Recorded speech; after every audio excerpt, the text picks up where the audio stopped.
Okay, model view controller design pattern. So model view controller, MVC, is the architecture of a Rails app. I mentioned yesterday that it's also a design pattern used with other languages and other frameworks. It's a fairly common design pattern, and it's used in Rails though, and that's what we're going to study next, so that's why we're talking about it now. So we'll talk about what it is, and then we'll look at the three parts of MVC: the model, the view, and the controller. So the Cafe app, we just talked about that. Okay, so the design pattern, what is it? The MVC design pattern isn't Rails specific. It's used with a lot of languages. We break down the application into three main parts, and each part has a specific job. It serves a specific purpose, and the benefit of breaking things down this way is that it makes it easier to understand our code, to update our code, and with Rails particularly, it allows us to take advantage of some conventions in order to have a framework that does a bunch of work for us. Okay, so Rails, it'll appear like magic a lot of times, like we just run a simple Rails command. There'll be like little code snippets in there that you're like, what? How is that doing that? It makes no sense how these things are working. And it's because Rails heavily relies on the conventions and MVC, and also some naming conventions and other things, in order to make assumptions about the way that your code is structured, and it builds a bunch of stuff in the background that isn't visible. And what that results in is it makes it really easy to create a whole application with very minimal work and not all that much code that you can see, which is nice if you like that sort of thing. So, but it's because we're using this really well-defined design pattern in Rails that it can do that. So let's look at a picture that describes these three pieces and what they do. So we have a user who's using our web app, and the user is, using a browser, and through the browser the user has a view of our application. So it has the interface to our application, and we call that part of things, the part that the user sees and interacts with, that's the job of the view part of this design pattern. So the view presents information to the user. Users can, click buttons and type things and click on links and type stuff in the browser address bar and all the things that a user can do with the browser to interact with the app. So users make actions. Those actions result in, things changing in what the user sees, and also maybe what our application is storing changes, and what our application does changes. Its behavior may change, its properties change. So the user interacts with the view, performs actions. Those actions then go to the controller. The controller is the brains of the design pattern. So the controller has access to the model. The model represents the information or the data of our application, and the view doesn't access the model directly. The controller accesses the model and can update the data we have stored. It can retrieve the data we have stored. So the model holds the data, takes instructions from the controller about updating that data. It informs the controller about the data that's available, and also the model is responsible for doing some validation of the data. So the controller will ask the model to do something, maybe to add something to the, add some data, and the model will make sure that that's cool, that's all right, and will allow the update to happen. The model might also do some filtering of the data for us before it gives it to the controller. That's also in the model's sphere of actions. And when the model gets updated and communicates that back to the controller that that's been done, and gives the controller the new information based on these updates, then the controller passes that information back to the view, which would then display those changes to the user. Okay? So these are the pieces, and we're going to have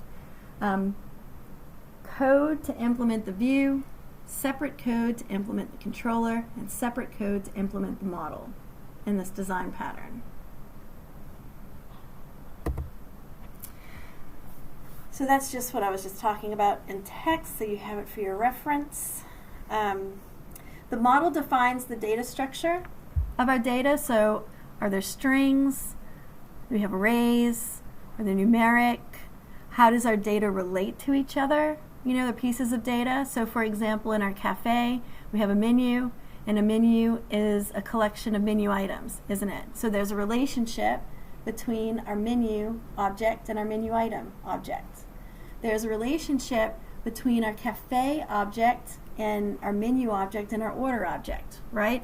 So we represent the data structure and the relationships between data. All of that's represented in the model. Okay?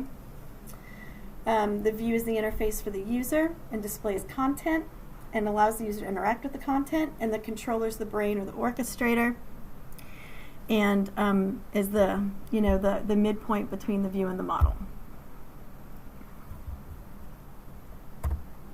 So let's look at our cafe example and apply this design pattern to our cafe example. So we're going to modify it to use MVC, and we have to think about how we're going to do that. Right now we do have some separate classes. That's good. That's a good starting point. That kind of, that certainly gives us an idea of what our model needs to consist of, doesn't it? But right now it's like the job of doing the controller work and the view work is sort of all mixed up in those classes. You know, each of our classes, not all of them, but you know, for example, in the menu, we're displaying things. We're like displaying the menu. In cafe, we're displaying the order, printing a welcome message. So we've got user interaction kind of built in with our kind of mixed in there, and also the logic. You know, some of it, most of it is just in our main sort of section, but there are bits of logic elsewhere too. And so we have to work out which parts of the implementation we have belong in which piece of this design pattern. And we're going to separate the code out a bit into those sections, and then we'll have an MVC version. We'll get a nice clear picture of this MVC design pattern reflected. Okay, so first we'll talk about some conventions. So we're going to practice good conventions as we go through this. Rails uses convention to help your application work, so it's really important that we follow the conventions. Otherwise, it doesn't work the way we expect it to, and it becomes really hard to debug what is going on. So you don't have to use convention in Rails. You can configure things. You know, you can just do what you want and let Rails know what you're doing when you're not following conventions. But that's not what we do with Rails, because the whole point of Rails is this idea of convention over configuration, and that it gives us a lot of benefit if we follow the convention. So that's what we're going to do. So in Rails, we'll have a directory structure. It'll have a lot more than this, but we're just going to start with this for now. So in Rails, we'll have a controllers directory, a models directory, and a views directory underneath our main app directory. Okay, and then our main app will sort of, you know, live there, and it'll call on the controller and models and views to do things.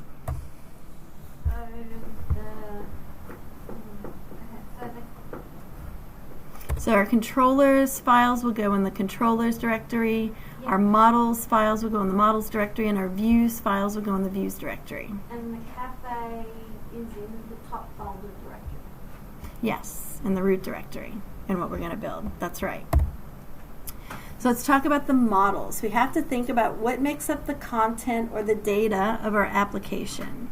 And this is going to be represented by the model part of our design. So the cafe model, we talked earlier about how we're just implementing a single user experience with our cafe, right? So one user places one order, and our cafe completes that order.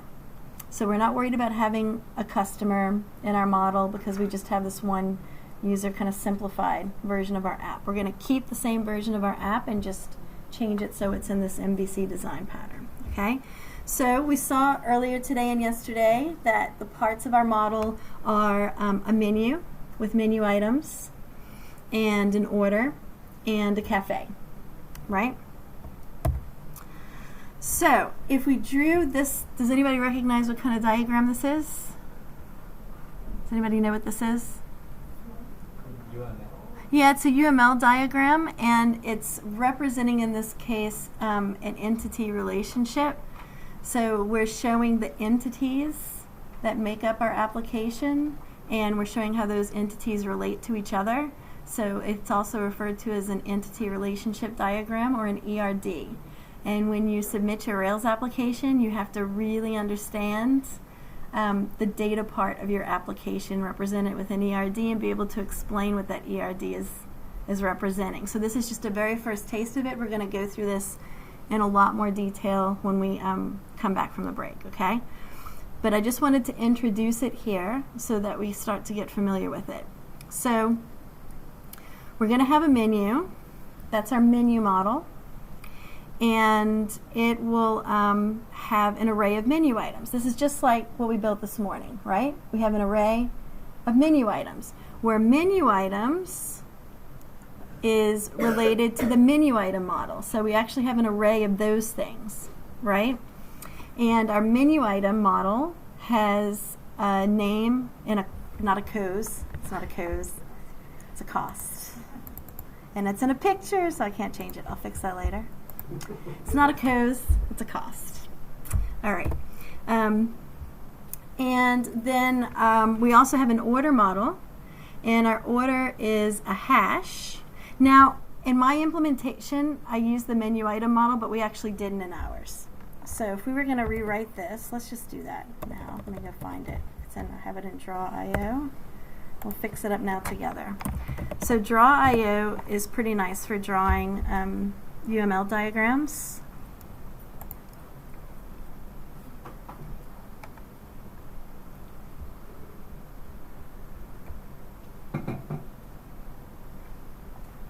Let's find it. Here we go. Okay, so we'll fix this. It's not a cos. And I'm going to fix this. So this is item name and quantity, right? That's what we ended up with. And so our cafe model relates to our menu model because it has an instance of a menu. And it also relates to our order model because it has an instance of an order, right? And then it also has a name, which is just a string. Yeah? So does this make sense? It's just a different way of representing the information.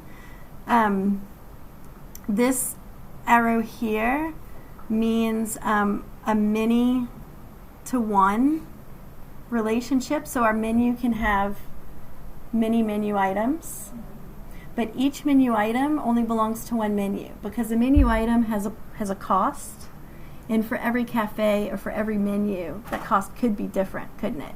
So we're going to say that we have each menu item is related to only one menu, but one menu can have will have multiple menu items. Okay, so that's what this kind of arrow. There's a little 0 to n there. I don't know if you can see that. It's microscopic. See this little 0 to n?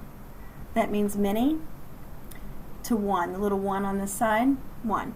Now this one, menu model to cafe, is a 1-to-1 relationship. So for a cafe, we have one menu. In our application, it would be possible for a cafe to have multiple menus, but in our implementation, a cafe has one menu. And in our implementation, a cafe only has one order because we have the simplified single user experience, single order application. Okay? So in what we've implemented, we have a 1-to-1 relationship there too. All right? Yeah? Now, if I make this smaller again, and I take a screenshot of it, I'll replace the picture in my...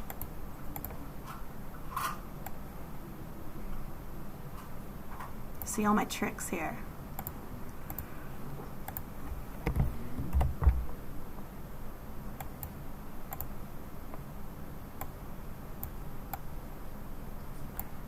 There we go. All right. All right, so we're going to create the models now. And we're going to create a model for basically for each one of the classes we've defined. Okay? And that also represents the models that we've defined in our ERD2, right? So we're going to have one model class for each one of these. So the convention is Ruby is that you don't call it the file name cafe model. You just call the file name the singular version of what the model represents. So if it's the cafe model, then you call the file cafe.rb. And if it's the menu model, then it's menu.rb. You use snake case and file names just like we do in Ruby otherwise. So menu underscore item for menu item and order.rb for order.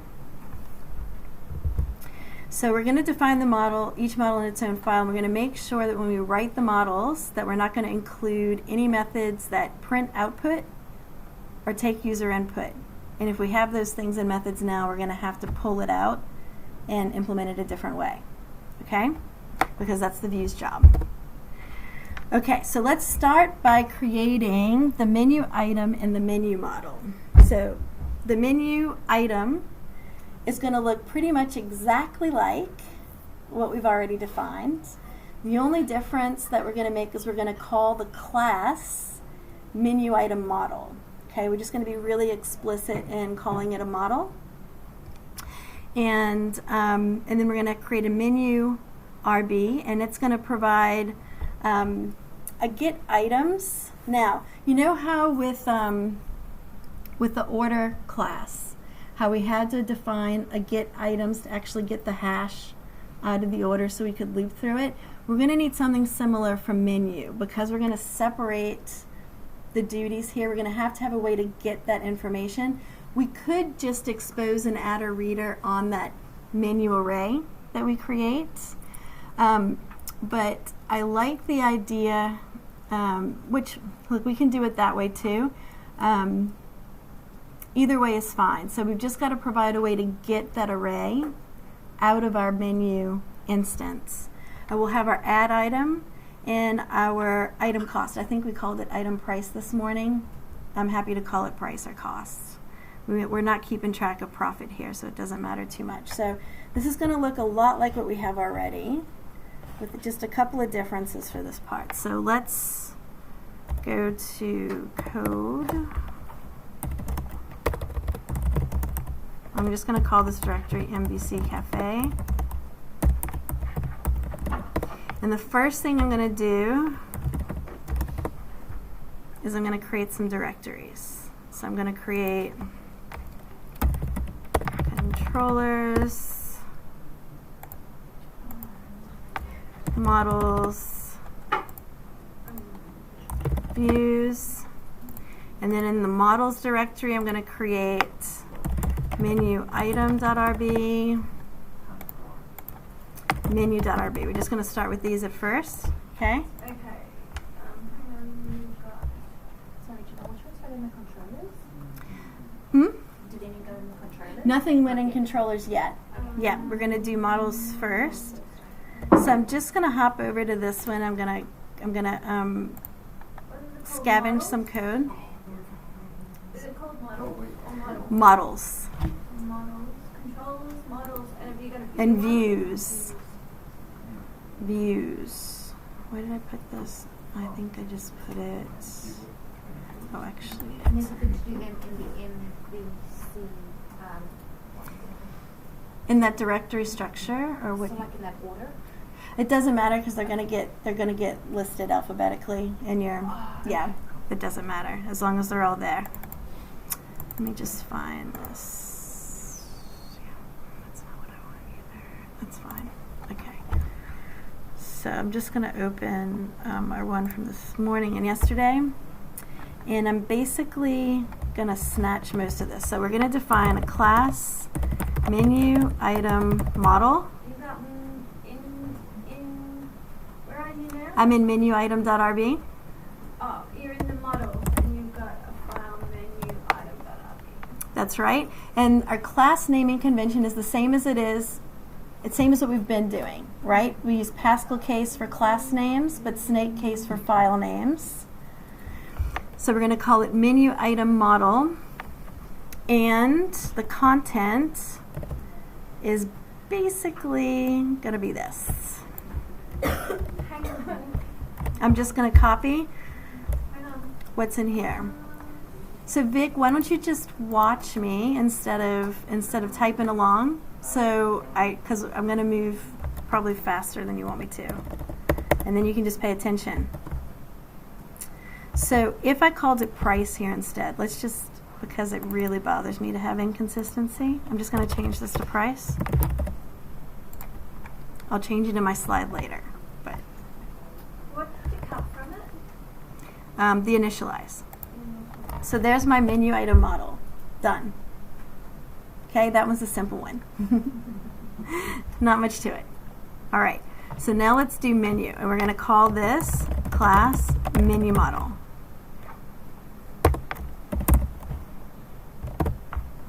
In our menu model, we can take some of it from here. So we're going to have an initialize, we're going to have an add items, we're going to have a get price. All of those things are good.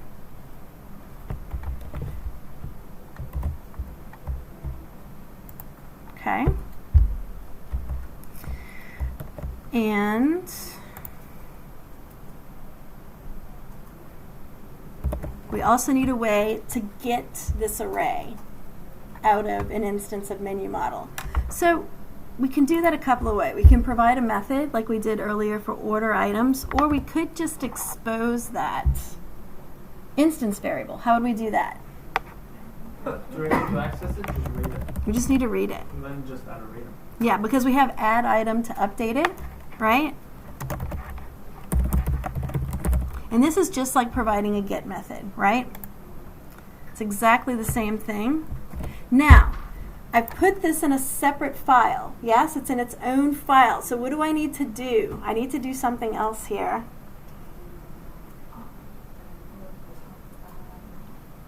I have to require something, don't I? What do I have to require? What am I referring to here that's not defined in here? Yes, menu item. And it's actually, I need to change menu item to menu item model. So I'm going to require relative. Do you guys remember this? And I'm going to require menu item. Yeah? Because that's the file name that my menu item model is defined in. Make sense? Okay, so far so good. This isn't so hard. Now, what were the other things in my menu? I had display, and we're not going to put display in here. Display doesn't belong in here. It's going to go somewhere else. Okay? So, that takes care of those two. Not too bad. Pretty straightforward. The order model. So the order model, we're going to have to return the order items. We can do it the same way we just did with menu model. We have an add and total, except in our implementation we didn't put total in the order. We ended up putting it in the cafe. So we'll make that change here. It's just when I made these slides, it was based on what I built. Let's have a look at our order class and see what else is in it in our implementation from this morning. That's really all we have. Initialize, add item, and then being able to return the items, which we'll just do with an add or reader. So let's create in our models folder order.rb, and we'll define class order model. And I'm going to just snatch these two, initialize and add item, and then I'm just going to add, what am I going to add to it? Add a read, you said? Mm-hmm. And what do I want to make available? The only instance variable I have? Yeah? Order items, right? Alright.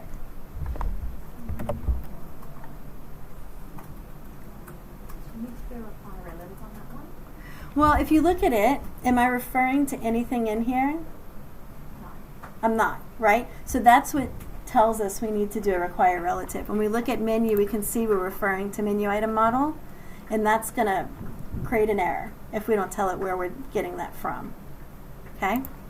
So we're done with order. Pretty easy. So far, so good. Cafe model. Now we need to add one thing to this that I took out of order, which is total price. Or order total. Is that what we called it? Order total.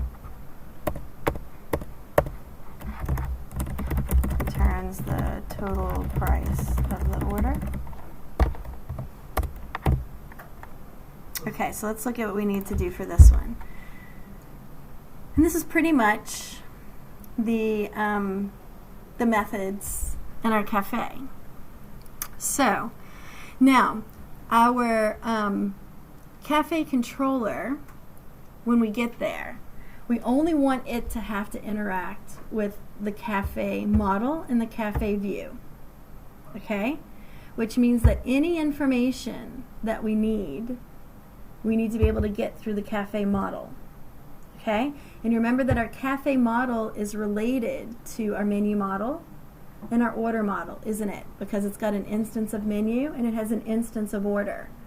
So there's no reason for us to have our cafe controller have to access directly the menu model or the order model. It should be able to get everything it needs from the cafe model. And that's why I have this menu method. The menu method is going to give our cafe controller access to the menu. Okay? So, because remember, we're going to have to display the menu, aren't we? And if we're going to display the menu from a view, the controller is the only one allowed to talk to the view. So the controller is going to have to be able to get the menu and tell the view, display this. Okay?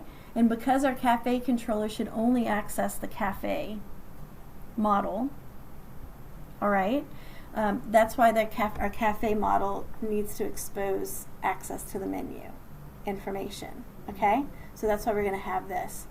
Then we have our populate menu, which we had before. Validate item. Validate item. Before we just had that in our main, didn't we? We just had it in our main. But remember I mentioned that input validation, data validation, really belongs with the model. You'll see implementations where it's done elsewhere, but the best practice is for the model to take care of data validation. Okay? So we're going to have any data validation done in the model. So in a cafe model, we're going to have our validate item, which does the job of that validate input method that we had in our main before. And then we have order item, which is just a way to add to our order. I think we called it add. I can't remember what we called it this morning. We'll see it. And then order total. Okay, so let's start to build our in models. We're going to create not a folder, another file called cafe.rb, and this is going to be our cafe model.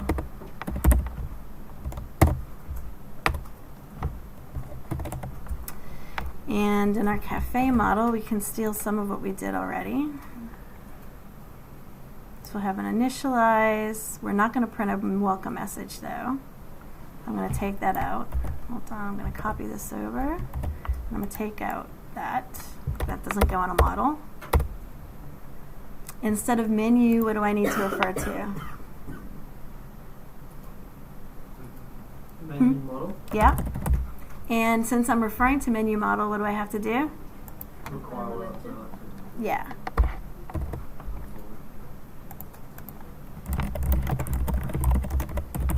Yep. Now let's see what else. We don't need welcome. Populate menu we need. What we require menu item. Menu model. Menu model. Mm-hmm. Okay, I'm going to grab all these things. So just So populate menu just adds items to our menu, right? Get order we just use internally. And instead of saying order.new, what do we have to say? Order model. And since we're calling order model, what do we have to do? Yeah. So what are you doing at the minute? You got populate. I added populate menu, I added get order, add to order, which in my slide I called order item. We can leave it as add to order though, that's okay. Change it here. So you got populate menu, get order, add order.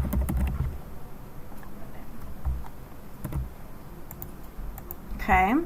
And then I said that we also are going to have to provide a way to get the menu because our cafe controller is going to have to tell the cafe view to print the menu. So I have to have a way to get that data from the cafe model. So I'm going to define, I'm just going to call it menu. Stop. And what is it going to return? It just needs to return the menu information and it'll be at menu dot menu items. That's my actual array of menu items. Yeah.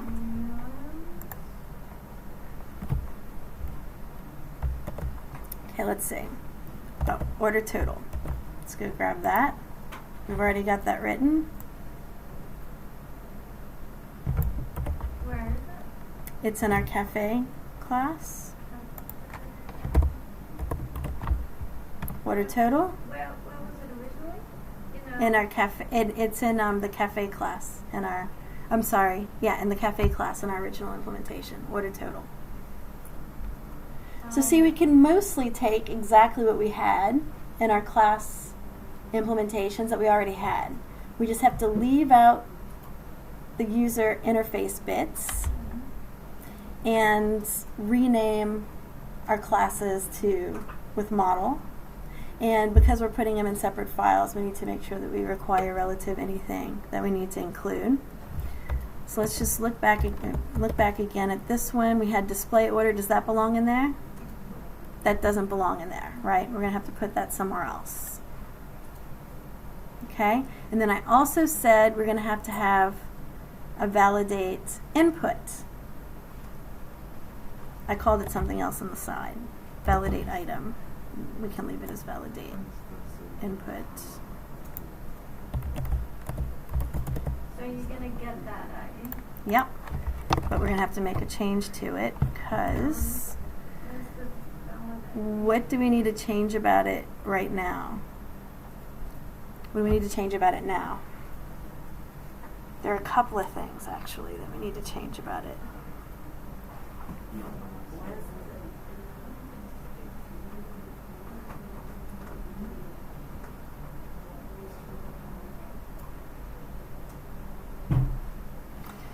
So one thing is there's a puts in here. Yeah? We should have no puts in our models. No puts, no gets. Okay, so we need to get rid of that.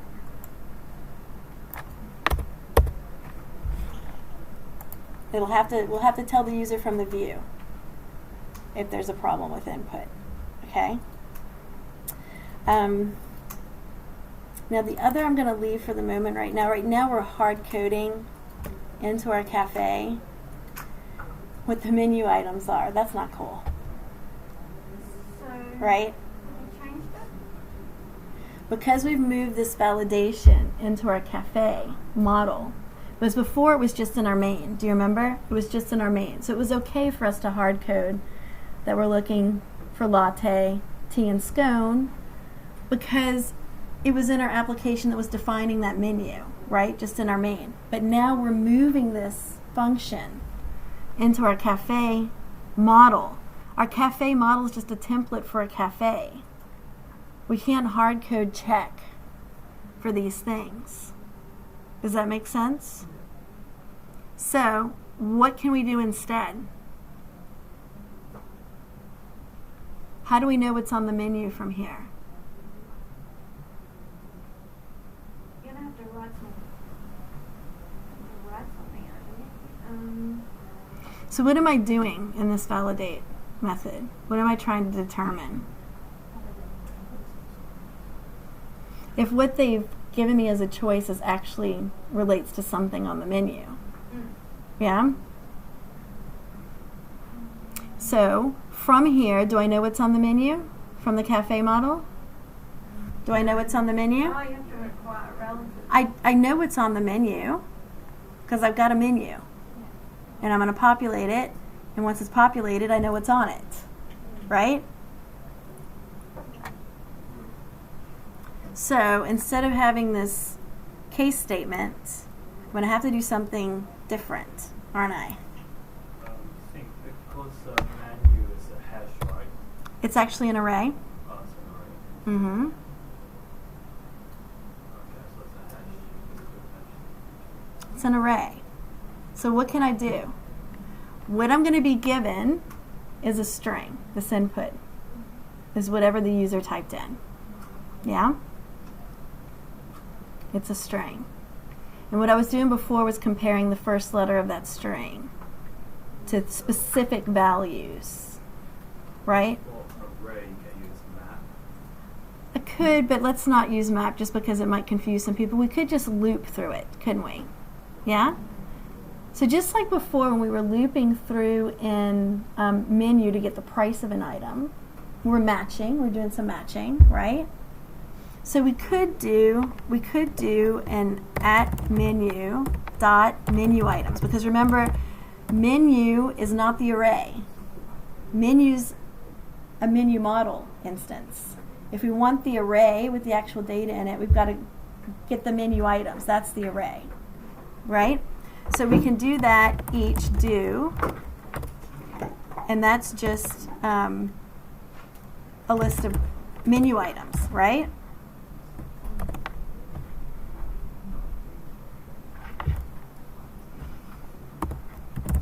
Now, what do I need to check? The first letter of what's in the array. Mm-hmm. So let's do this. Let's say, we can just do it in here. We can say if, oh, not items. You guys let me get away with that. If item of 0 dot down case, just to make sure we're comparing down case to down case, yeah? Equals what? Input of 0 dot down case, yeah? Then what does that mean? So basically, you're using the input as a string array to see the 0 part of that? Yeah, which is what we were doing before. If you look at what we had before here, we were taking the first letter. That basically takes the first letter From the input. of the string and downcase it. So we're going to do exactly the same thing here, but instead of comparing it to a literal L, we're going to look and see if we find. Now, we have a limitation here, of course. If we have two menu items that start with the same letter, this isn't good, right? So it's not a perfect solution, okay? So recognize that it's, we could compare the whole word. We could make them type in the whole word. We could give them number choices, and we could compare number choices. But for the moment, we're just going to keep with what we already had, which already had that limitation, okay?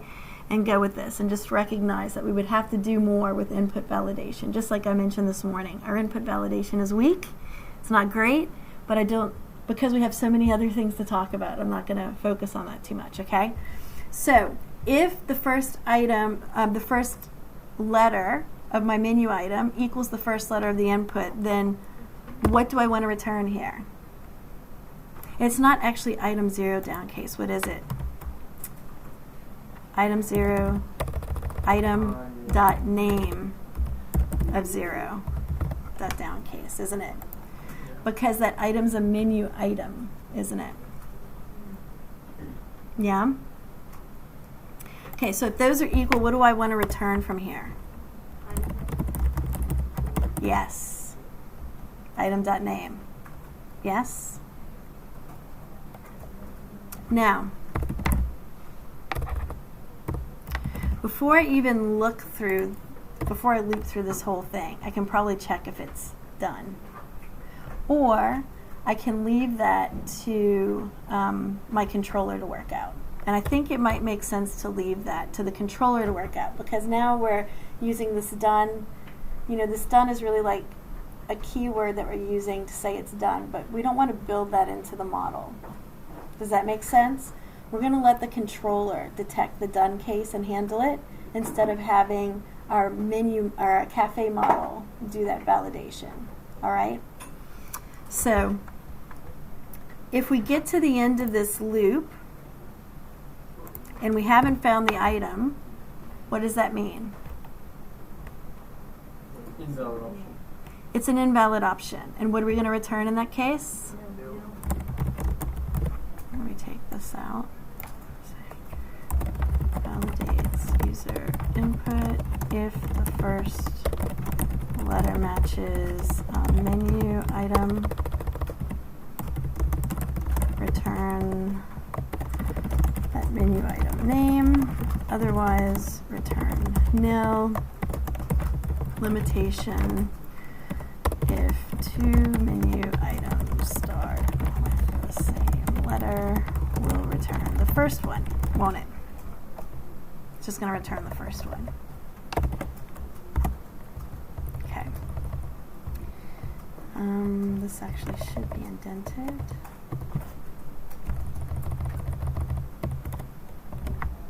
Okay, so now we have our validation built in.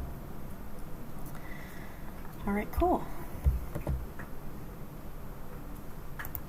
I think that's everything.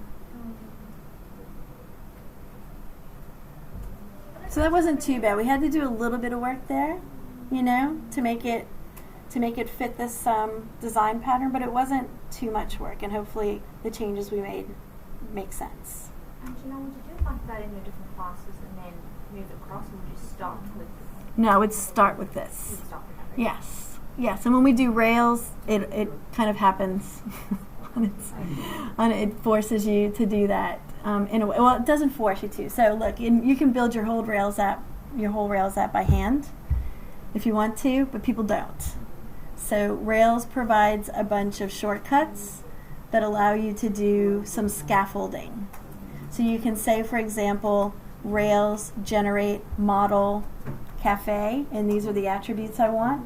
These are the properties, the instance variables, the data pieces that make up this thing, and it'll build the file for you.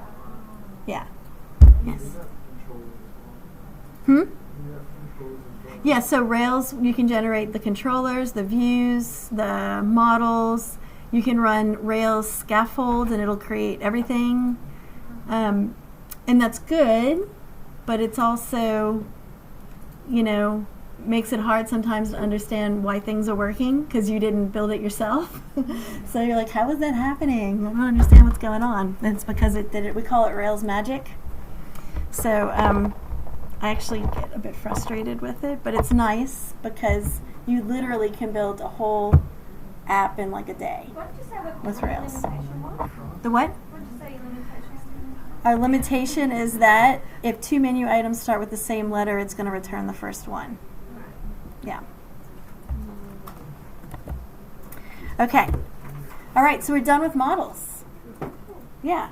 So let's do the views now, because the views are the other piece. The controller is going to talk to both the model and the view, right? So let's build the views next, and then we'll build the controller last. So we don't need a view for every model. This is one mistake that new Rails programmers make sometimes, is that they assume that for every model we have a view and a controller. Rarely true, okay? You don't need a view for every model, and you don't need a controller for every model. It depends on what your application's going to do, okay? And for us, for the simple application, because the cafe is the one with the menu and the order, and the menu's the thing with the menu items, we only really need a view for the cafe. Okay, because the cafe is the one that's going to interact with the user. The cafe model is the thing that the user is going to interact with, okay, directly. So we're just going to create a cafe view. So our cafe view file is going to go in the views directory, and our cafe view has to print a welcome message, print the menu, take an order, that's user interaction, right? Inform the user of invalid inputs, so that puts that we took out of our validate method, the view's going to have to take care of that, and print the final order. So literally all I do is I look at everywhere I had a puts or a gets in my initial implementation, or in my user flow diagram or whatever. Wherever I have a puts or a gets, I know I need to put this in the view. Not in the model, not in the controller. This bit goes in the view. Okay? So these are the bits I'm going to put in the view. So let's create a cafe view. We're going to have a welcome, and we're going to have to pass that welcome, because now this view function is separate from the model. Now when we defined welcome in our original cafe, we had it right in the cafe class. We didn't have to pass it the name, did we? Because the name was an instance variable. But if the view is separate from the model, right, and the view cannot talk to the model, the view only interacts with the model through the controller, then I'm going to have to give that information to the view. The controller is going to have to get it from the model and give it to the view and say, this is the name that you display. Okay? So when I define my welcome method in my cafe view, I'm going to have to pass any of these view methods the information they need. They're not going to have it. So I'm going to pass it the name. Same for print menu. I'm going to have to pass it the menu that I want it to print. Place order. All place order is going to do is print a user prompt to get an order, just the item name, and return the input. Okay? And then get quantity is going to print a prompt to get the quantity and return what the user tells us. So the view is just getting information and giving it back to the controller. Give me your information, user. Here, controller, this is what the user said. Okay? So the method in the view prints the prompts to get the information, passes it right back, just returns it. Doesn't do anything else with it. Views are dumb. They don't know what's going on. You tell them, display this, ask for this, and then it does it, and then it's like, here you go. All right? It doesn't know what to do with it.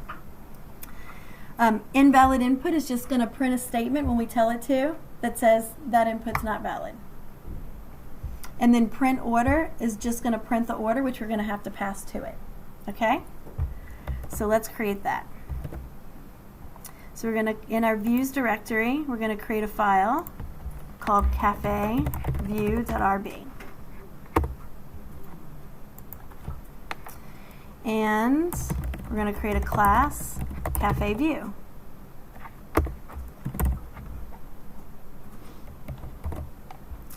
And our cafe view doesn't have to be initialized with anything. It doesn't keep track of any information itself. It's just a dumb view.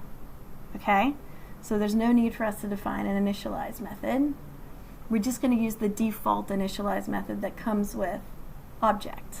All right? So we don't have to always override initialize. We override initialize if we want to create instance variables, if we want to take in information when an instance is created. In this case, we don't. We don't need any of that.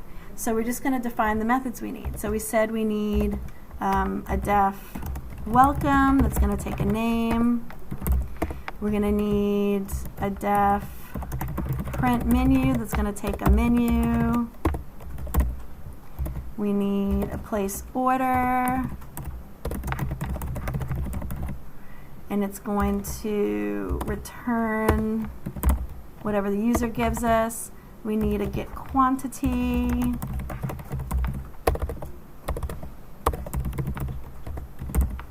We need an invalid input and a print order.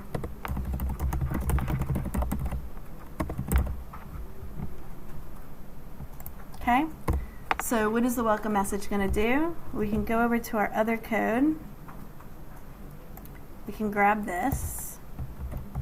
We're just going to have to make a change to it. What change do we need to make? Doesn't have access to the name. So instead of referring to an instance variable name, we're just going to refer to the local variable that's passed into the method. Yeah?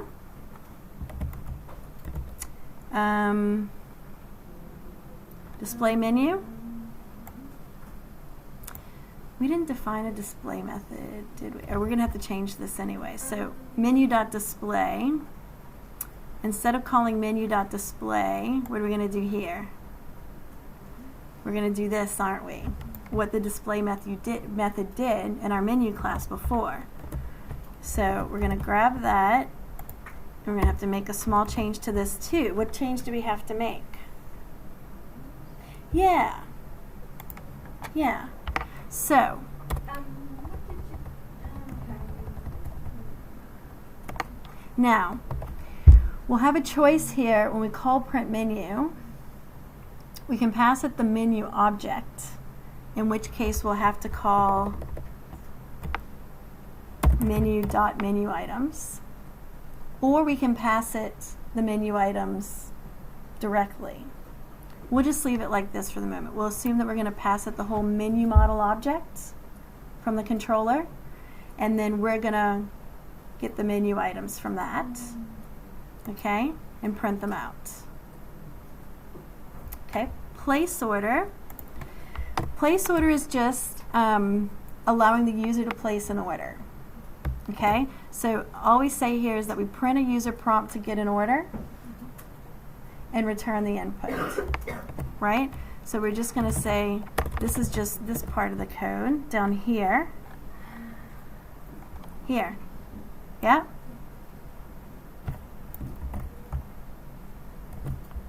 Oops. Now, all we're going to do with this input is return it. And you could even leave this step out and say,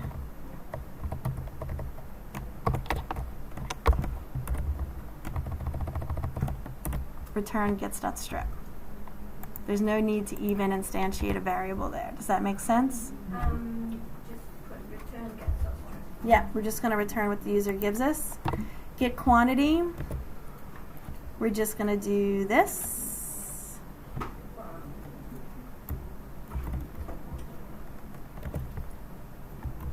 And we're just going to return gets to I. So the view's just posing the question, getting the answer, passing it back up. Okay? Invalid input is just going to print a message. So if we just go up here and take this. That's it. That's all it does. Where's the put invalid message? Invalid input, it was in our cafe and invalidate input originally. And then print order is here, isn't it? Yeah? I'm just going to grab this whole bit, display order, copy that, put it in here, and what do I have to change? I have to pass the order in. So what do I have to change? Yeah, take this off. And this is a problem too. Did you get the if order? You got the if order? Or did you get the? So, order total is a problem. Order total is a problem. So right now, we define order total in our cafe model. Yeah? Yeah?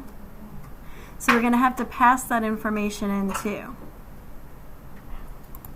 in our view. So we're going to have to pass in order and order total. Okay?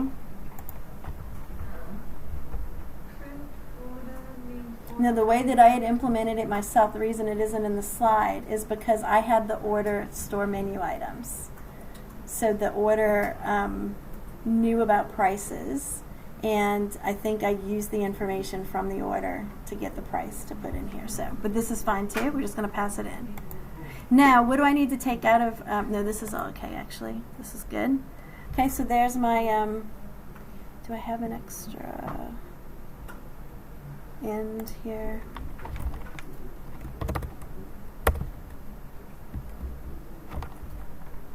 If order end, puts end. Yeah, I think that's right. No, you need the extra end, I think. I don't think so, because this end goes with the def. Is end. If else end, and then loop end. I think we're okay.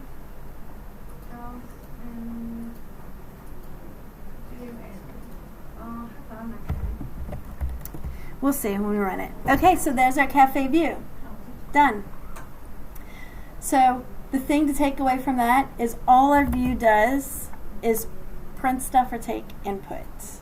And any information it needs, any data that it needs to do its printing, we have to hand to it. Okay? It has to come in as a parameter to those methods if it needs any data, because the view doesn't know anything on its own.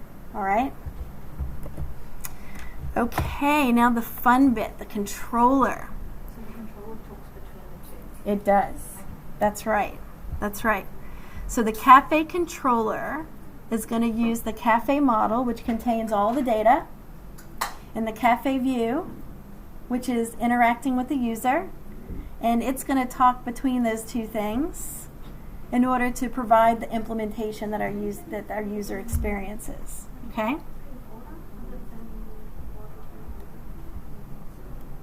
Don't worry about it too much. In print order, did you change anything other than I just changed order, and I changed the at order to just order, because we don't have an instance variable in the view. All right, so the cafe controller, surprisingly, is going to live in the controllers directory, and we'll call it cafe controller. And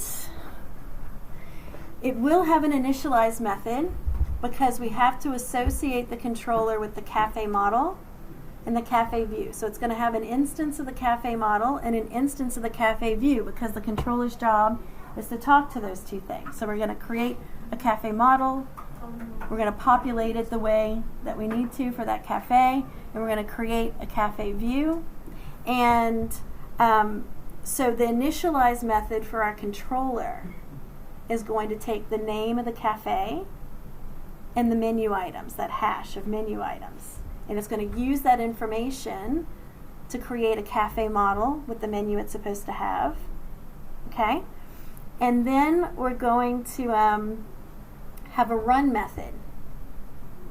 Okay? The run method in our controller is going to do the job of the controller. All right? So it's going to use the view. Well, actually, I'm going to leave this to you. It's going to print a welcome, create an empty order. Actually took that out of our implementation, but that's fine. So print a welcome, loop until the order is complete, right? It's going to print the menu, ask for the order, just like our app does now. Print the menu, ask for the order, break if the order's done, validate the input, get the quantity if we had a valid thing chosen, add the item to the order if we have a valid item and quantity, and at the very end it's going to print the order. So which of these things is it going to call on the model to do? What will the model have to do? What will it have to call on the model to do? Create the order. Create an order? Yeah. Menu items and menu. Which of these things? Which things requires it's going to have to interact with the model? We'll have to validate input. Validate inputs, the job of the model. Yeah. See, because I'm picturing this like it's got to get the quantity, but the view's gonna print that to the screen. That's right. That's right. So what parts of the view? The view parts might be easier to see. What parts? Print welcome. We call on the view to do that. Print menu. Print the menu. Ask for order. Ask for the order. Break. No. Break, this is actually just going to be the controller itself. This is the controller being the brain saying, we're done. Yep. Validate input, we said, is the job of the model. Yep. What about getting the quantity? I think it's the view. That's the It view? is the view. Yeah. So we're going to ask the view to ask the user how many they want. The next one's the model. Adding the Model, adding an item to the order, we have to update the model, right? So our model, our cafe model contains an order, and when we add something to the order, we are updating that model, yeah? And printing the order is the view. Yeah. So those pieces are the model, and those pieces are the view. And didn't you say break if order is Break the is just the controller? controller. But everything else, the controller depends on the model, but the controller has the intelligence to know I need to call the model now, I need to call the view now, I need to call the model, I need to call the view, right?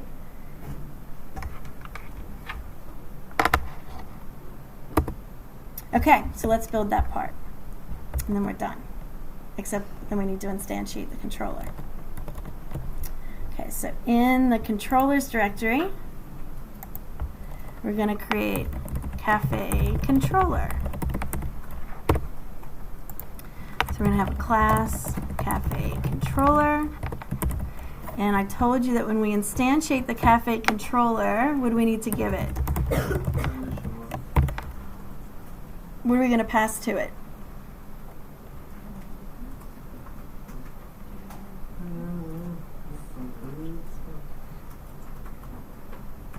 So let's think about this. In our initialize method, we're going to instantiate a cafe model. And how do we do that?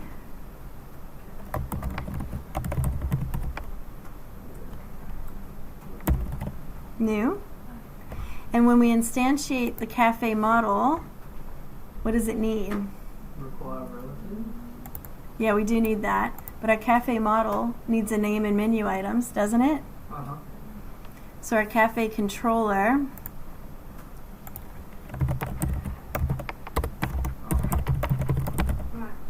is going to have to take that as input, isn't it? And it creates the cafe model with that information. Yeah? And yes, because I'm using cafe model, I need to acquire relative.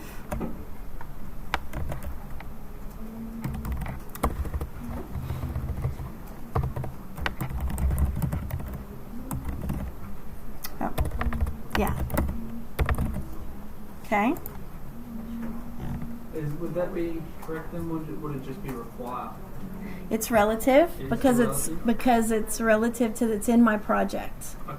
So we only use require if we're using like a gem, Yeah. okay, or a library that's in Ruby or something. Yeah. Now, what is the other thing we have to create in our initialize for controller?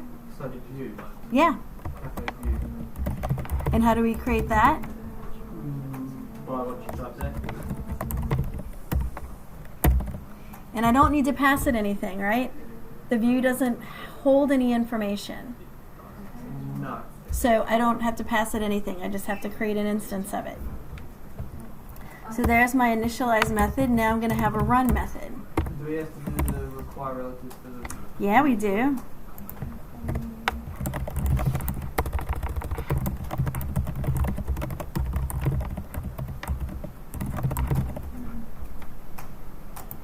Now the run method is where all the work is, right? So I'm just going to grab from this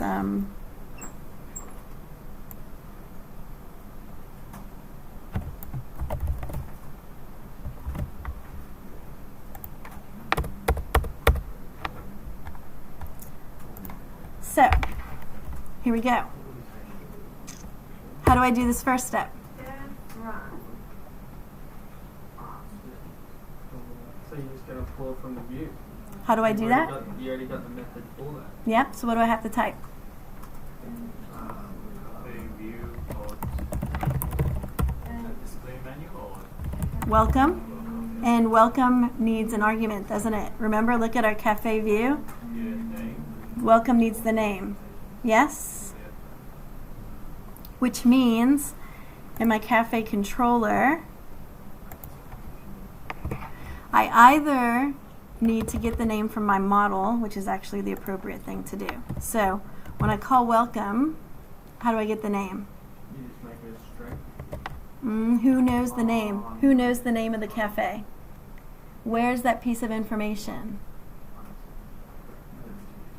It's in the model, isn't it?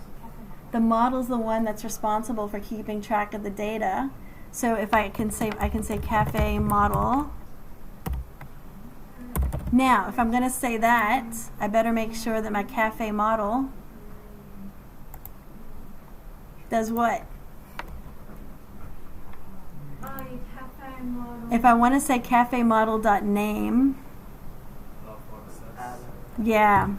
So that's in the cafe RB. Mm-hmm. Yeah? Cafe RB. And then the cafe model we add what did you And add? see how my menu right now, I return the menu items? We could, instead of providing that, we could just return an accessor for menu. Did you add a reader? Oh yeah, it should be reader, thanks. And it's I'm going to get rid of this guy, okay? So just so we're following the same pattern, you understand why I'm getting rid of that guy? So that was just a menu that returned the menu items. Instead, I'm just going to expose What did you menu get? with a reader. Menu, def menu, def menu. yeah. Get rid of that. Yeah, because I'm just going to expose it instead with an outer reader. Okay, just because that's what we've been doing, so we're being consistent that way. Right. Okay, so back to my cafe controller. Cafe controller RB. I can pass my cafe model.name now to welcome. So here's an example where my controller goes to the model, says, I need this piece of information for the view to display to the user. Yeah? Okay. Now, I don't actually have to create an empty order because we added some logic to, did we? Yeah, we added some logic to Cafe that says when we add to order, we take care of making sure that we create an order when we need to. When I did my implementation, I didn't do it that way. I did it slightly differently. So that's why I had that originally. Okay. So back to Cafe controller. Now we're going to loop until the order is complete. So we're just going to do that with a loop do. And we're going to end the loop here. And inside that loop, we're going to print the menu. How do we do that? We just go grab that method again. Yeah, who prints the menu? The view. The view does, yeah? Now let's look at our cafe view and see what it expects. We have a print menu and it expects us to pass it a menu object, doesn't it? So back in cafe controller, we have print menu, and how are we going to get the menu? Access the model again. Yeah. Yeah? So again, we go to the model and say, give me the menu, give it to the view, print this. Okay?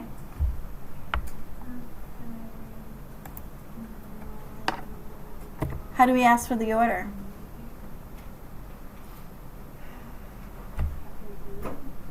We're going to use the view. And in our cafe view, we've got place order. Yeah? And then what is it going to return?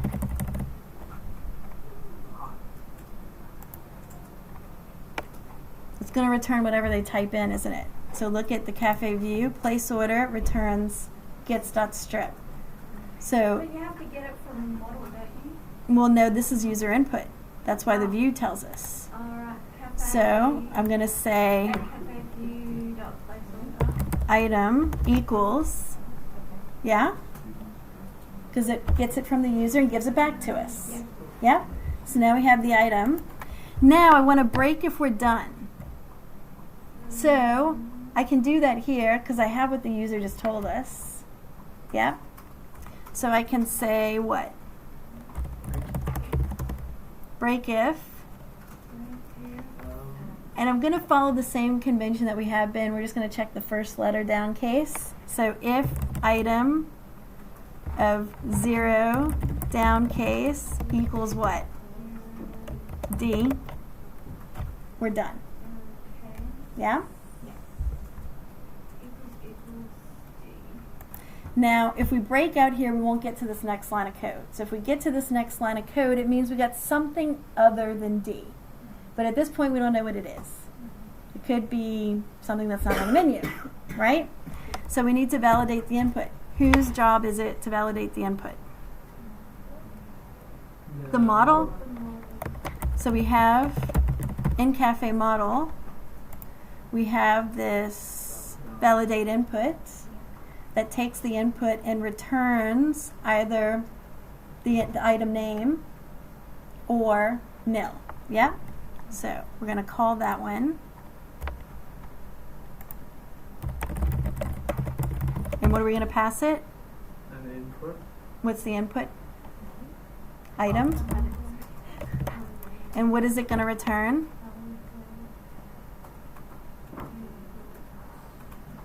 I could call it item again. I could change this to input and then make this item. I could reuse the same variable. Maybe to make it clear, we'll call this one input. So instead of item. And then what gets returned by Cafe model is item. Is that good?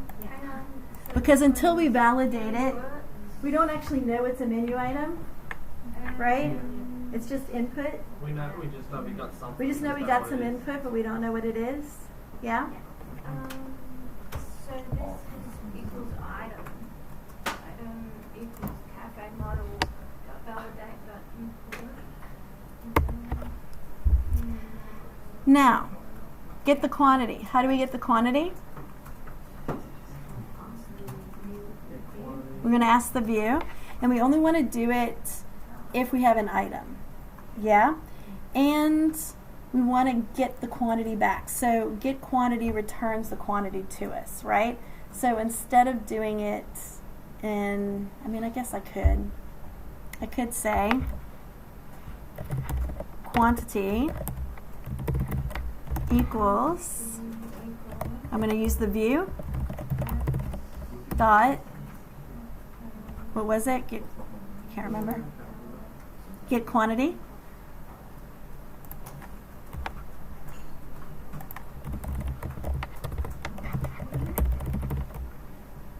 But only if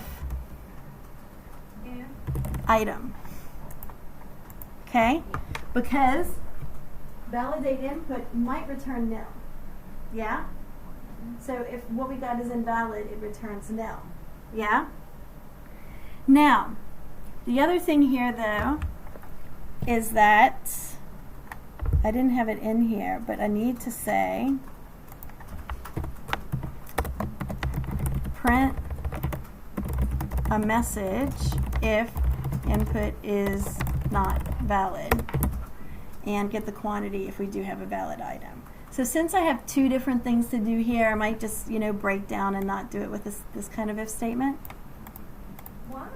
So, because I need to do, could do it with a ternary, but let's just not. We'll just say if item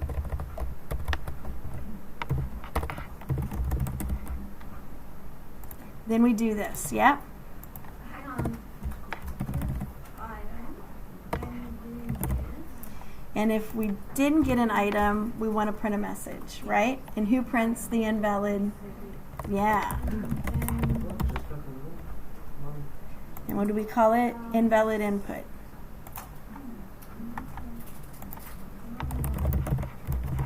Yeah?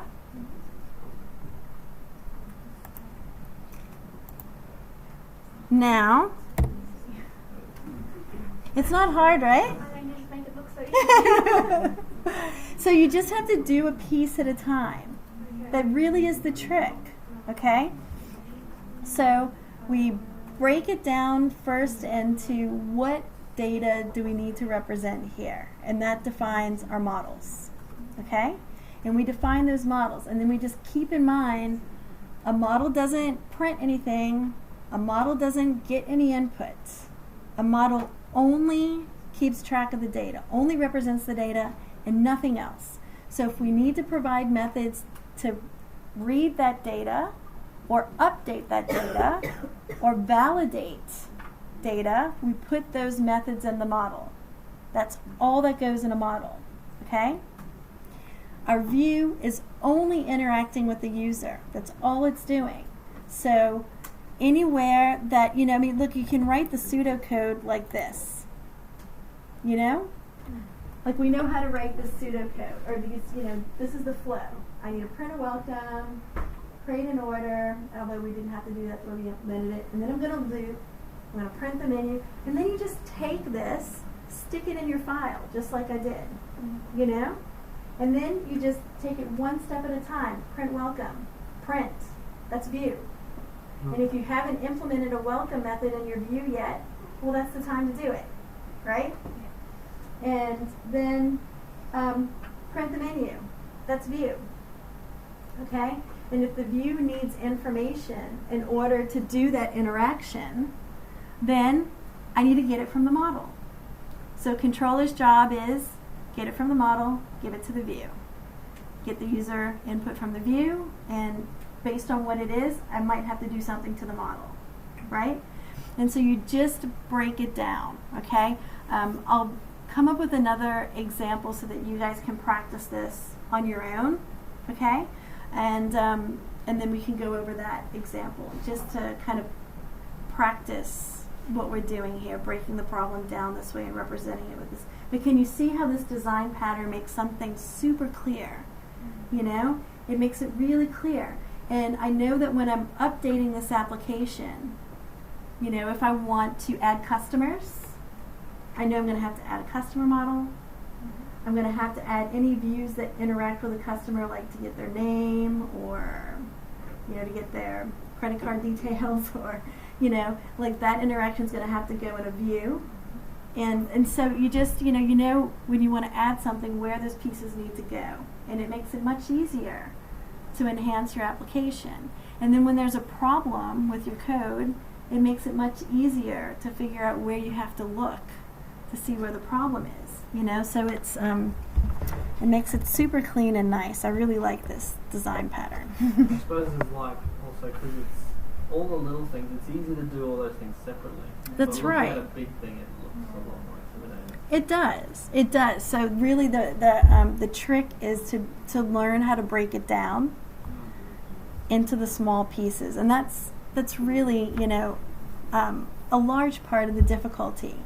One of the things that you have to learn how to do is you're given this, make this, okay, and then you have to consider, again, like I've said before, you start with user stories. What am I going to do with this app? So we said, this app, one user, orders stuff. They can order multiple things with different quantities. When they're done, we print the order. Okay? That gives us what data we need to represent and our flow, what our app needs to do. And then we just fill in the pieces one at a time.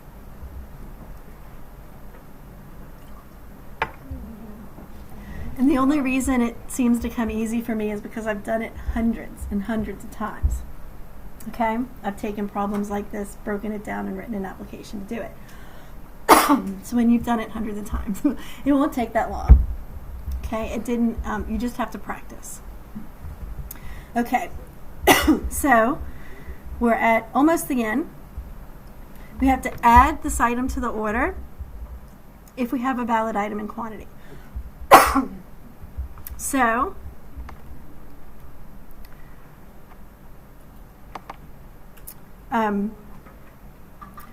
so we can check, now here we're setting quantity to what we get, but we're only setting quantity when we have a valid item. We need to do something about this, because if we check quantity now, what could happen? if we try to say if quantity is greater than 0, what could happen? Quantity might be undefined because I'm only setting quantity to a value. I'm doing it in an if clause. Do you see that? So there's a chance that it's not defined. I have a couple of choices. One choice is I can add the item to an order inside of this if. Okay? That's one thing we could do. That's perfectly fine. Another choice is that we initialize quantity to 0, and then we can check quantity. Does that make sense, those two choices? So what makes more sense to you? Does it make more sense to you to say, okay, we're gonna do it in this if item clause? I mean, that might be what makes more sense. So let's just move this comment up.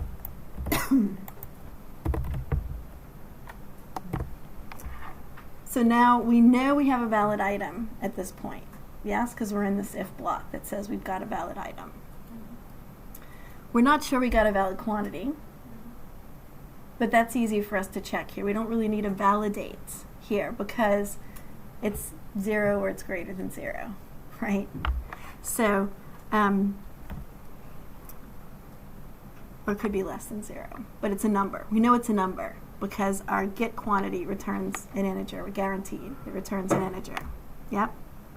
So here we're going to say, how do we add the item to the order, by the way? Whose job is that? Who do we need to tell to add an item? Model. The model. We need to update the model, right? The model holds the order, and we need to update it. So we're going to at cafe model. What did we call it? I can't remember. Add to order. Yeah. And we need to pass it an item in quantity. So add to order. Item quantity, but only if what? Only if, Valid quantity. yeah, and what's a valid quantity? Zero. Greater than 0?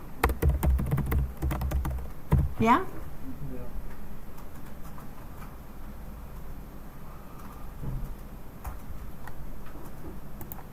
And that's the end of our loop.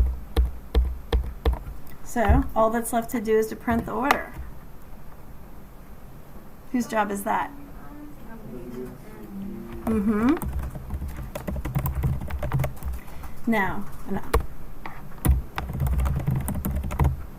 Now print order needs order and order total. So let's work out that we can get those things to it. Now both of those things are going to come from where? This is data. So that'd be the model. Yeah. Now, have we exposed order from our cafe model?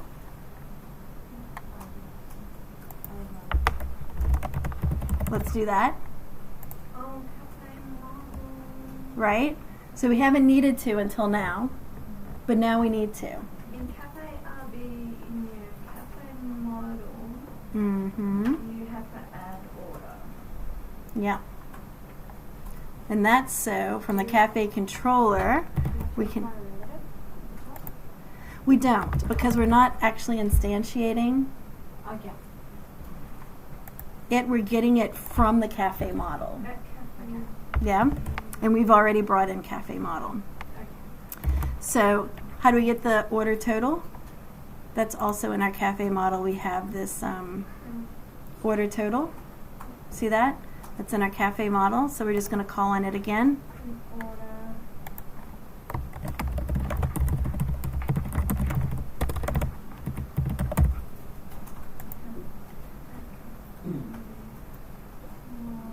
That's it.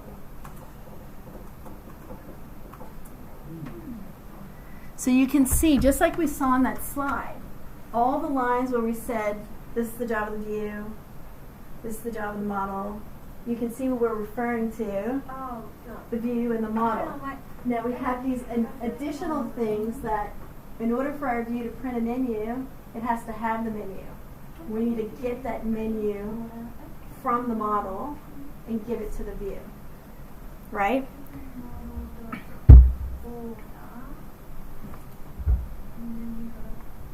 Order total. Now, we've got everything implemented. Now all we have to do is write our app. But it's going to be really simple. Okay? So our app itself is going to go in the base directory. We're just going to call it Cafe App.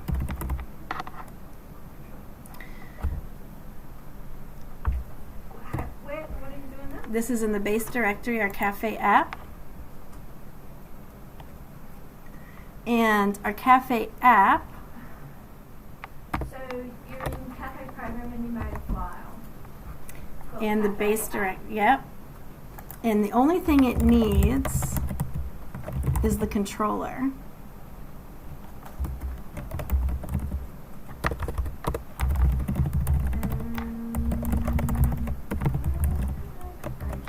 Yes, Oh, you spelled controllers wrong.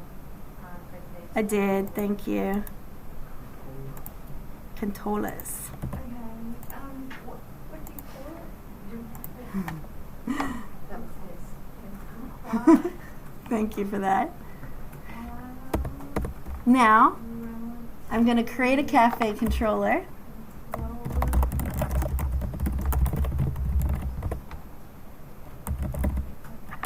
I'm going to call it Coder Cafe.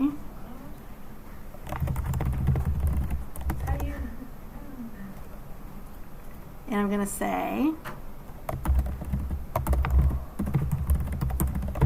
and remember I pass it,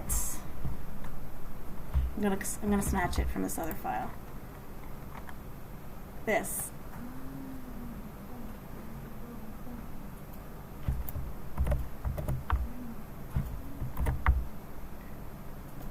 Yeah? And then I just need to say Coder Cafe controller run.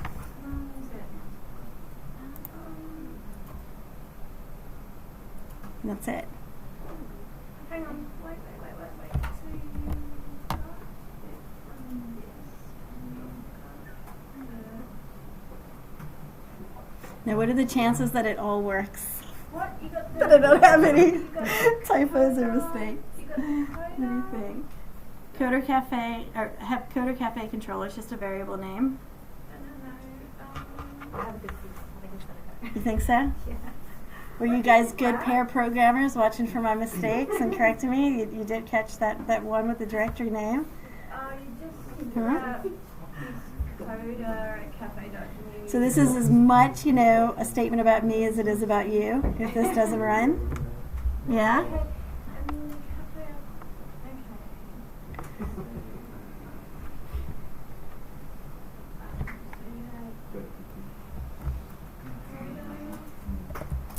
All I did was grab the new from the other file.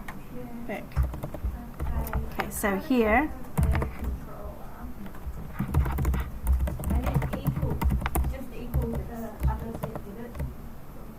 it's just this. Yep. The same arguments that we had in the other. Okay, let's see. Is it going to run? So far, so good? Okay, so what are you running? Cafe. So far, so good?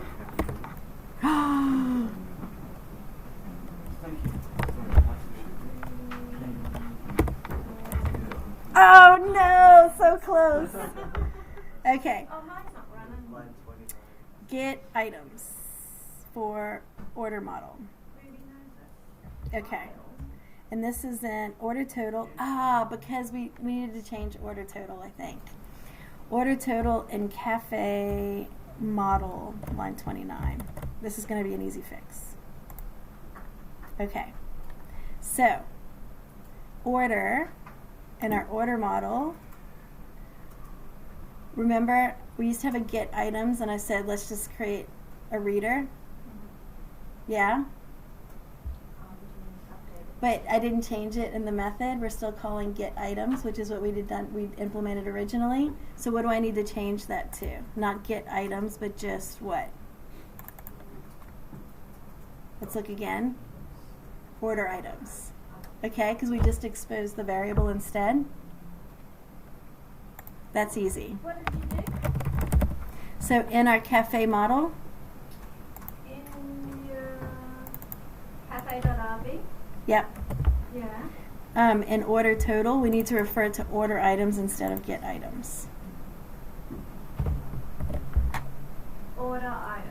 I forgive you for missing that one. That was a tricky one to Sorry, catch. my bad. That's Order all right. items instead of get items. That's all right. When you switch stuff up like that, you make those kinds of mistakes. I won't hold that one against you. Okay, let's try again.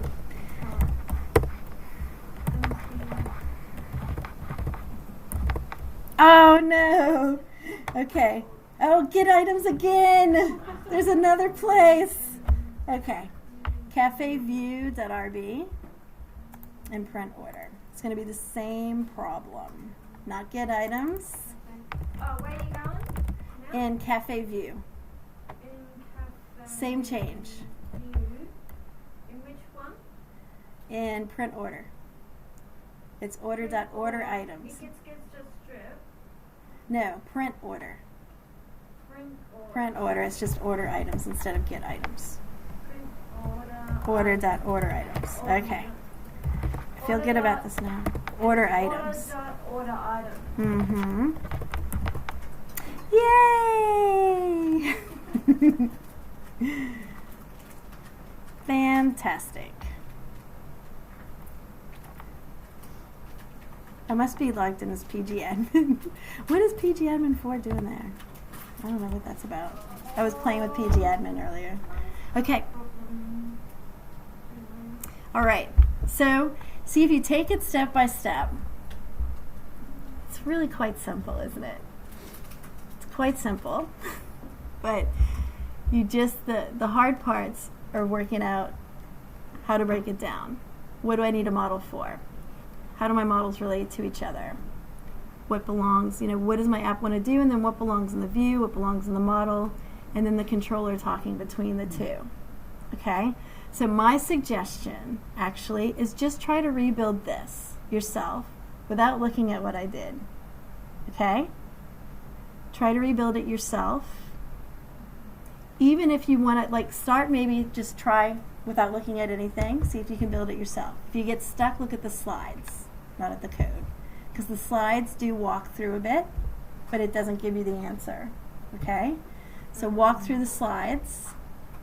See if you can build it walking through the slides. And if you get really stuck, then look at the code. Okay?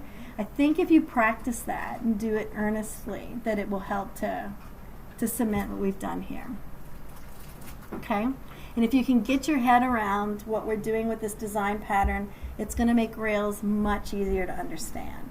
Because there's so much going on with Rails. Okay? There's a lot going on with it.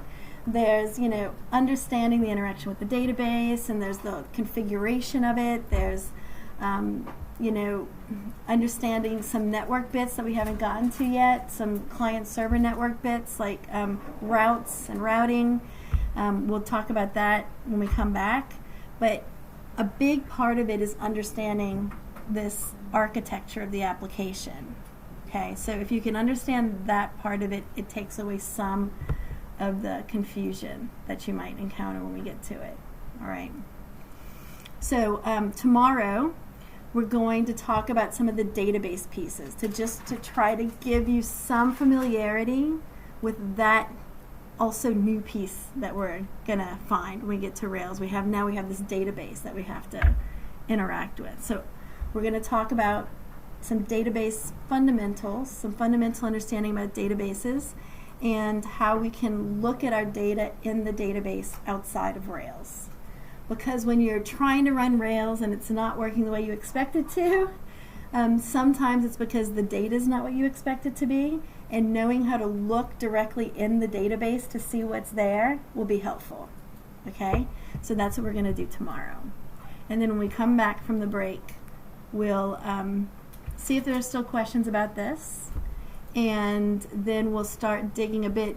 We'll install, make sure everybody's got Rails installed, and we'll start to look at Rails and how these MVC components and database and routing we'll start to look at each one of those pieces sort of individually and in the context of Rails. We'll kind of switch back and forth, and hopefully make it clear.